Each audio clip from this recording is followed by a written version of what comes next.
The year is 1428. France, once a proud kingdom, is locked in a brutal struggle. The enemy, England, their rivals across the Channel. For decades, the 100 Years' War has ravaged the land. Now, a new chapter unfolds. A siege that will decide the fate of a nation. This is the story of Orléans, a city pushed to the brink, and the remarkable events that transpired within its walls. Orléans, strategically nestled on the Loire River, finds itself in a perilous position. The English, with their sights set on conquering France, recognized the city's importance. Control of Orléans would give them a crucial foothold, severing the link between the north and south of France. The English army, a formidable force under the command of seasoned generals, arrives at the city gates, ready to starve the city into submission. The citizens of Orléans face a stark choice: surrender or resist. They choose defiance, preparing for a siege that will test their courage and determination. Food stores are rationed, weapons are distributed, and the city braces itself for the inevitable onslaught. The walls of Orléans become more than just stone and mortar. They represent the last bastion of French resistance against the encroaching English tide. To understand the significance of the Siege of Orléans, one must grasp the city's strategic brilliance. Imagine a map of France during the late Middle Ages. Orléans sits prominently on the Loire River, a vital artery connecting the north and south. This geographic advantage transforms the city into a linchpin, a gateway between different regions. For the English, capturing Orléans represented a major strategic victory. It would solidify their control of northern France and provide a launchpad for further conquests south.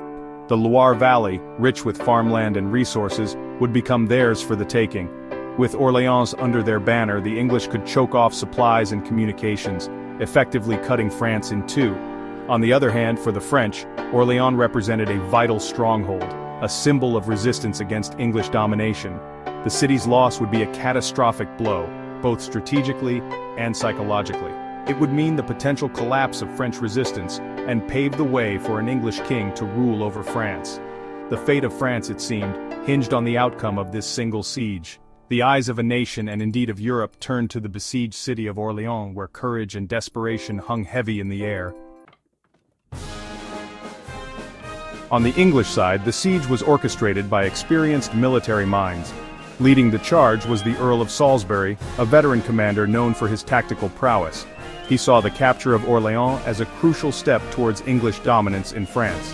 His second-in-command, William de la Pole, the Earl of Suffolk, shared his ambition and proved to be a formidable leader in his own right.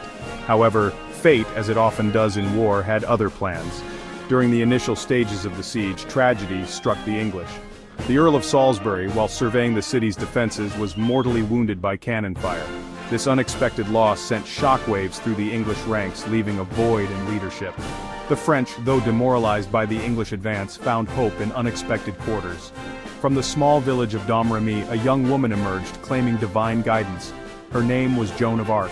Guided by what she believed to be the voice of God, Joan would inspire the French forces to fight with renewed vigor and determination. Joan's arrival in Orléans, clad in white armor and carrying her standard high, was a turning point in the siege. Her unwavering faith and charisma breathed new life into the beleaguered city. Alongside seasoned commanders like Jean de Dunois, known as the Bastard of Orléans, Joan's presence would change the course of the siege, and indeed, of history itself. The city of Orléans under siege faced relentless attacks from the English forces.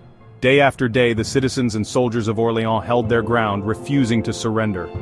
The situation grew dire, but their resolve remained unbroken. The English army, confident in their numbers and strategy, believed victory was within their grasp. However, the defenders of Orléans were determined to withstand the onslaught, no matter the cost. Amidst the turmoil, a remarkable figure emerged: Joan of Arc.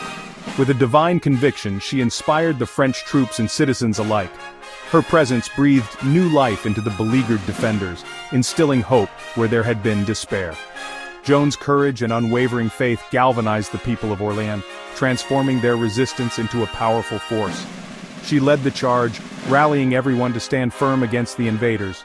Joan of Arc became the embodiment of the spirit of resistance, a beacon of hope in the darkest of times. The Siege of Orléans marked a pivotal moment in history. The successful defense of the city, bolstered by Joan of Arc's leadership, turned the tide in favor of the French. It was more than just a military victory. It was a symbol of resilience and the triumph of the human spirit. The events at Orléans ignited a renewed sense of purpose among the French, leading to a series of victories that would eventually drive the English out of France. The legacy of Orléans endures as a testament to the power of unity and determination in the face of overwhelming odds.